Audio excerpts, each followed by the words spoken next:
Bonjour à tous, donc voici mon petit tutoriel pour réaliser un abac numérisé. Bon, numérisé, je ne sais pas si c'est le bon terme, mais l'idée en fait c'est de pouvoir tracer des courbes sur nos abacs en simplement rentrant les différentes données nécessaires et de calculer un résultat qu'on souhaite avoir. Bon, dans le cas ici de l'exemple, c'est de déterminer en fait la taille de la vanne qu'on va sélectionner en fonction du débit et de la perte de charge différentielle qu'on veut avoir. Donc dans cet abac, on a deux axes qui symbolisent ces deux données.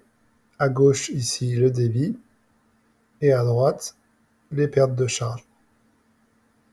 Donc comment on va tracer cette ligne? La première ligne qu'on va chercher à tracer, c'est cette première ligne rouge ici.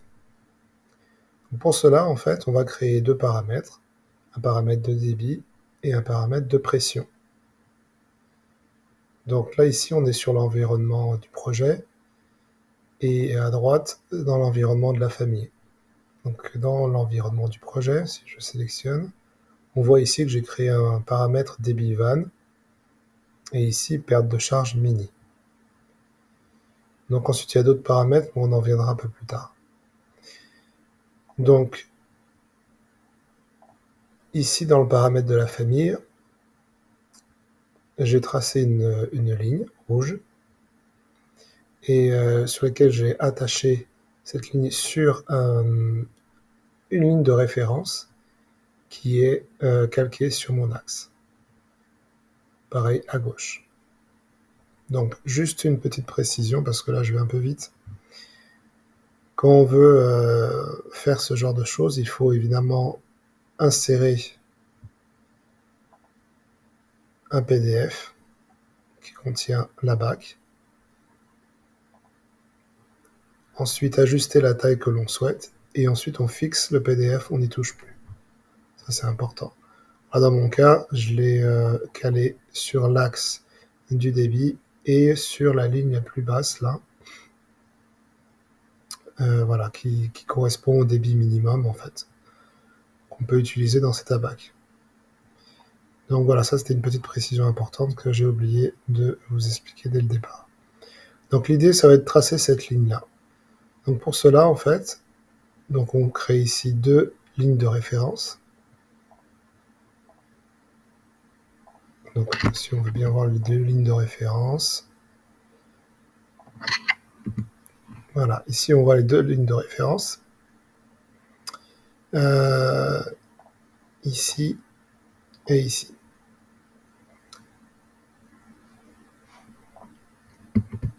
Donc, pour pouvoir tracer le débit en fonction de mon paramètre débit, il va falloir que je convertisse mon débit en longueur pour déterminer le premier point de l'axe, sur l'axe débit. Donc quand c'est un axe arithmétique, c'est assez simple de trouver la formule, mais comment faire quand on a un axe logarithmique, comme on voit ici? On peut le voir que c'est un axe logarithmique parce que en fait, on voit que les débits s'écrasent. Plus on monte, plus le débit s'écrase, ici. Donc, la petite astuce pour arriver à faire ça, c'est Excel. Je vais vous montrer Excel. Voilà, sans rentrer dans des calculs complexes. Excel fait ça très très bien. Vous voyez ici sur l'axe, vous avez ici le premier axe, 0,5. La première valeur, 0,5, 5. Donc on voit qu'ici, ça va de 10 en 10. C'est un multiple de 10. Hein. Donc il suffit en fait de mesurer. Donc on peut tracer par exemple une ligne ici, 0,5.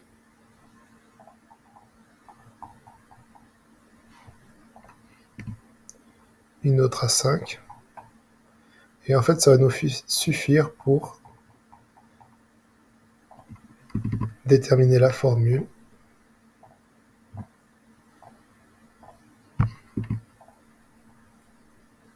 grâce à Excel. Donc en fait, le premier débit, ici, on a une valeur de 0,5. On a 78 de longueur. Donc comme on va tracer notre cote par rapport à cet axe, on va mesurer la cote par rapport à cet axe.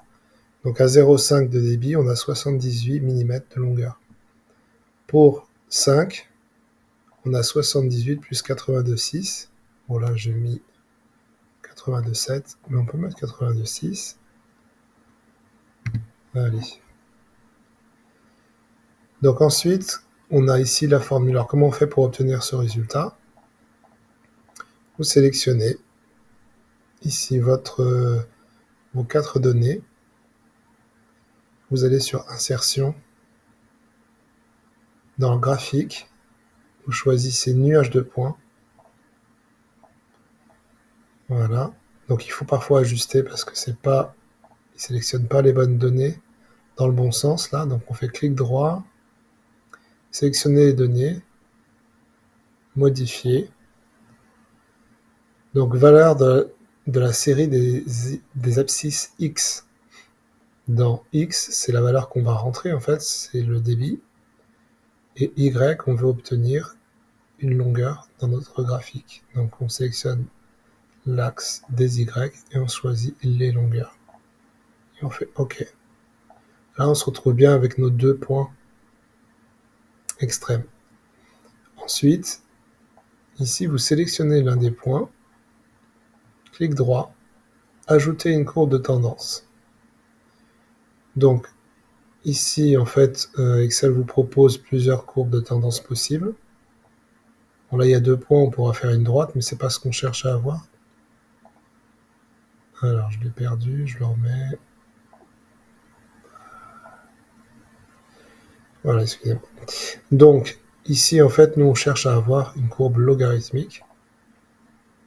Et ensuite, donc on voit exponentielle, linéaire, logarithmique ou polynomiale. Donc ici, on va prendre logarithmique. Et on appuie ici sur le bouton « Afficher l'équation sur le graphique ». Et là, vous avez l'équation. On va pouvoir convertir notre débit en unité de longueur dans notre famille pour pouvoir placer notre premier point. Donc quand vous avez cette formule, pour la convertir dans une formule Revit, il y a 2 choses à faire. Une chose importante à faire, c'est que dans Revit, donc là je reviens sur mon environnement de famille. Alors,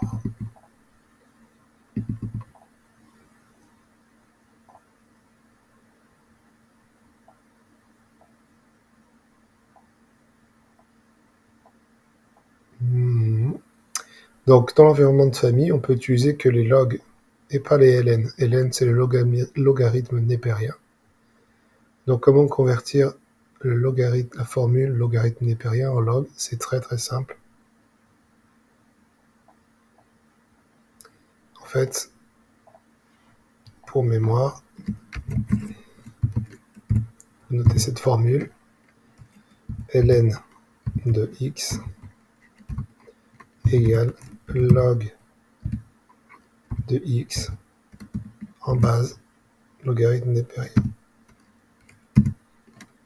Log 2,71828. Voilà. Donc il suffit de remplacer le logarithme népérien par cette formule dans Revit. Donc là, c'est ce que j'ai fait, axe des débits. Donc la formule, bon là, c'est un petit peu modifié parce que j'ai modifié par rapport à... Mais c'est 35,873, donc 35,9, ok. Logarithme de débit van divisé par un mètre cubeur parce qu'on veut supprimer l'unité de mètre cubeur, divisé par log de 2,71828 plus 102,87. Voilà. Vous rentrez cette formule, vous appliquez, et donc vous attachez cette cote donc au point ici de la droite. Quand vous allez changer le débit, la droite va automatiquement se placer au bon endroit. donc 0,5 par exemple, on est bien sur le 0,5 m3. Ça, c'est la première astuce pour pouvoir utiliser les échelles logarithmiques dans ce genre de situation. Je vais arrêter là pour aujourd'hui. Si vous voulez plus d'informations ou rentrer plus dans le détail comment je fais la sélection du DN, je vous invite à me contacter et je vous ferai un autre topo. Merci, à bientôt.